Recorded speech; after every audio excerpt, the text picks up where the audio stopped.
It's a thumbnail for the thumbnail. My name's Betty. Hey, I wanted to make a video because I've been talking to a lot of people lately who are perceiving a struggle with their human experience.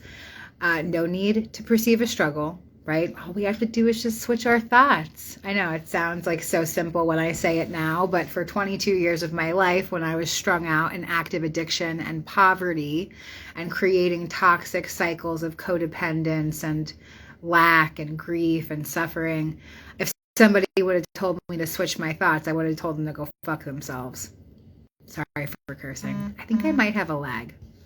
So I think that one of the main things that you can do, number one, this is all about spiritual discipline. Okay, if you don't have any discipline, like nothing can change. It's about creating new routine, new habits. So if part of your habit is to, like talk about how much life sucks. Well, if you start talking about how great life is or how you welcome new opportunities in life, then your reality will start to change. It really is just that simple. It doesn't seem like it could be because it seems too simple, but it actually is that simple.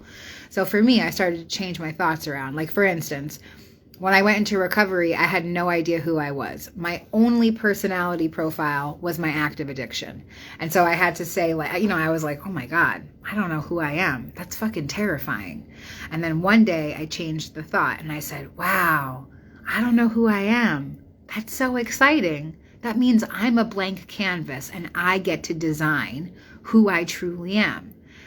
That's just by changing the thought around. And I might not have believed that at first, but as I kept affirming it over and over and over again, I actually started to believe it. And then it became my reality. And designing the most authentic version of myself became super exciting. What are the attributes that I want to fill up this personality with, right? Like I'm here having this human experience. Who do I want that human to be? So for me, a big part of it was having discipline and consistency because those are things that I completely lacked in my life before. I wanted to have routine.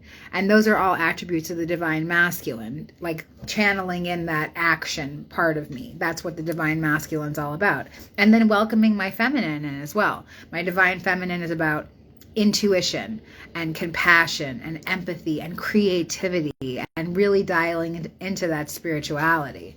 So finding the balance between those two things. Now, there's one aspect of myself, or several aspects of myself, that really despise when I'm doing well.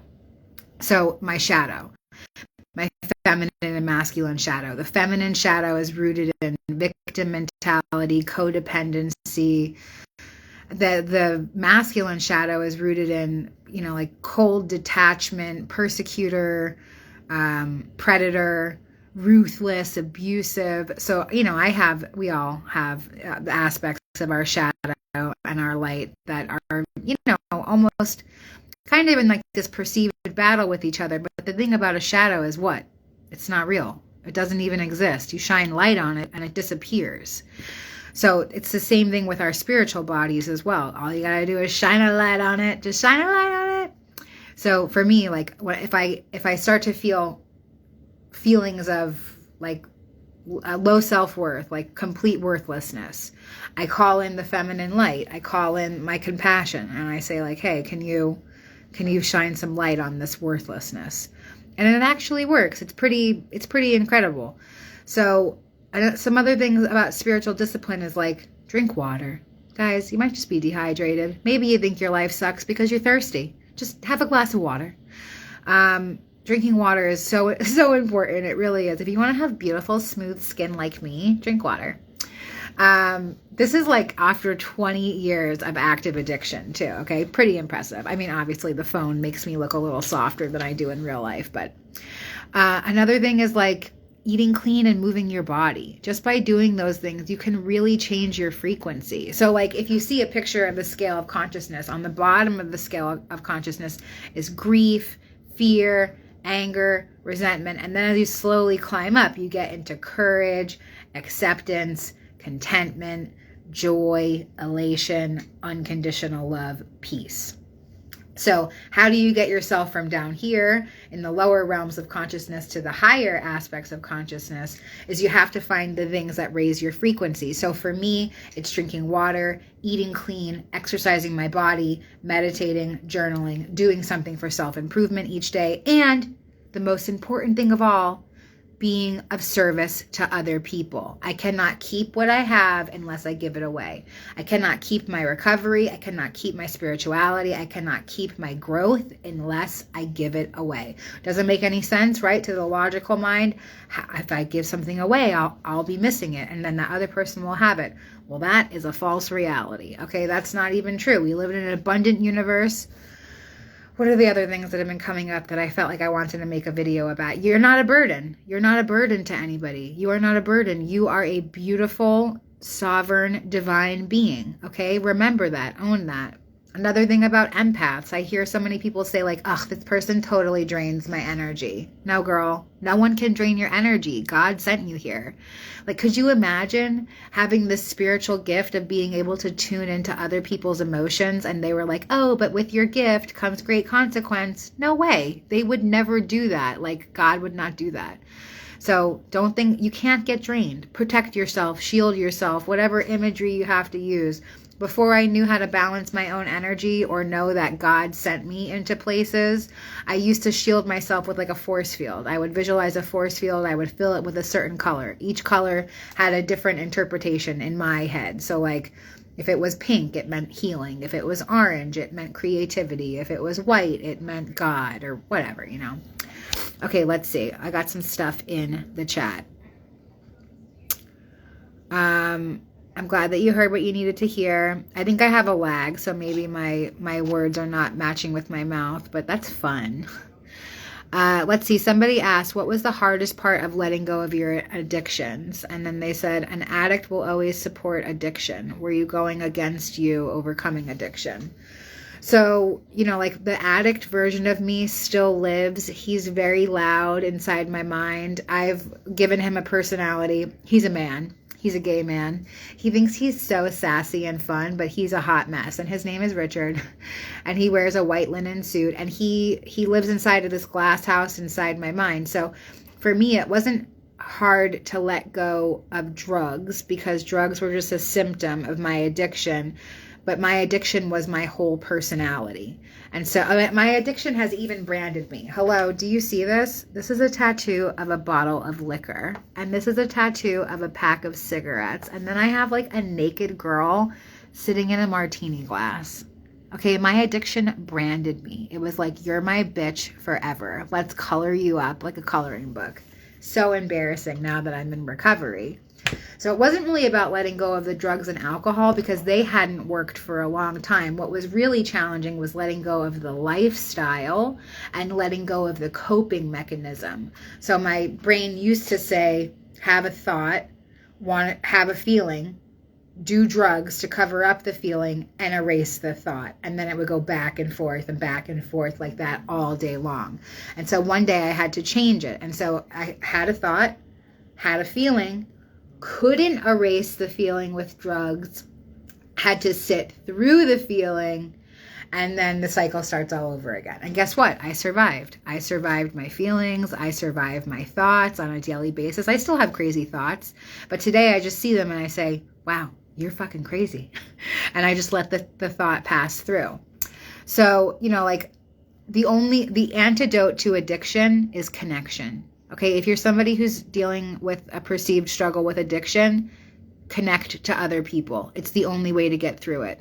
And generally, the people that are really good to connect to in that space are people that have also gone through addiction. So for me, I belong to a 12-step fellowship.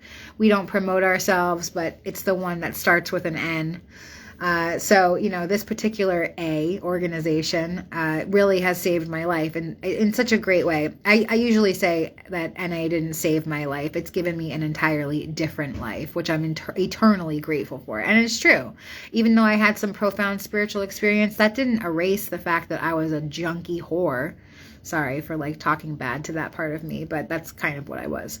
So, you know, like it didn't matter that that I had some profound experience. My body and my mind and my behaviors didn't care that I had some kind of experience. They were used to doing things one way. So, you know, recovery is such a huge part of my life. If you're somebody who is struggling with addiction, please reach out to me. You're not a burden. You're worthy. Let me connect you to some community. Come to my home group. Come hang out with other people in recovery. It's really transformative.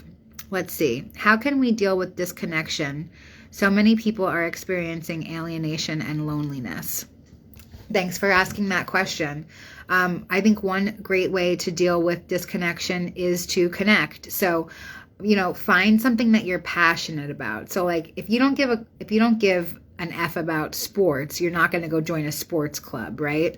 But if you're interested in spirituality, which I imagine most of you are because you're watching me and I'm like a spiritual guru. If you're interested in spirituality, find a spiritual community. If you want in-person connection, look for a Unitarian church. Look for a center for spiritual living near you. Look for even for like a psychedelic society near you because they're highly spiritual people too. That's if you want in-person connection. If you want online connection, because sometimes that's a good place to start, I recommend checking out IONS. Obviously, I work for them, so this is like shameless plug, but I started going to the sharing groups at IONS. That's the International Association for Near-Death Studies.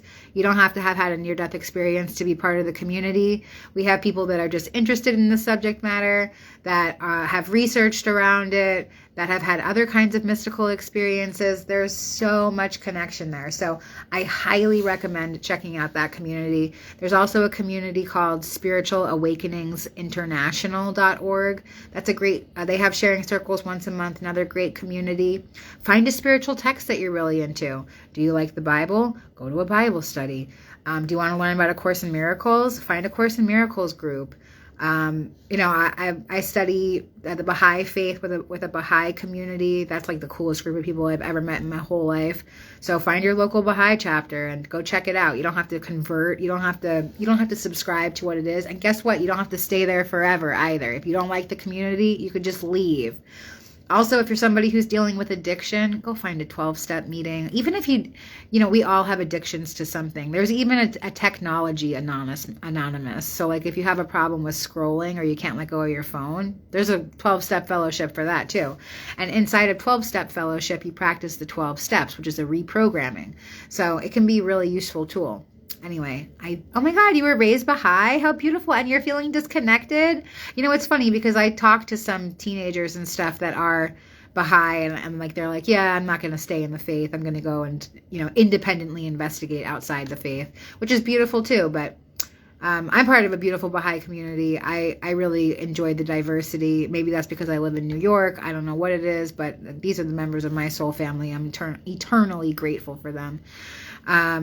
Anyway, I think I'm going to leave it there. I'm very grateful to be alive. I'm grateful to have a voice, and I'm grateful that 12 of you stayed engaged while I was talking. So be wavy. Maybe I'll give it a minute.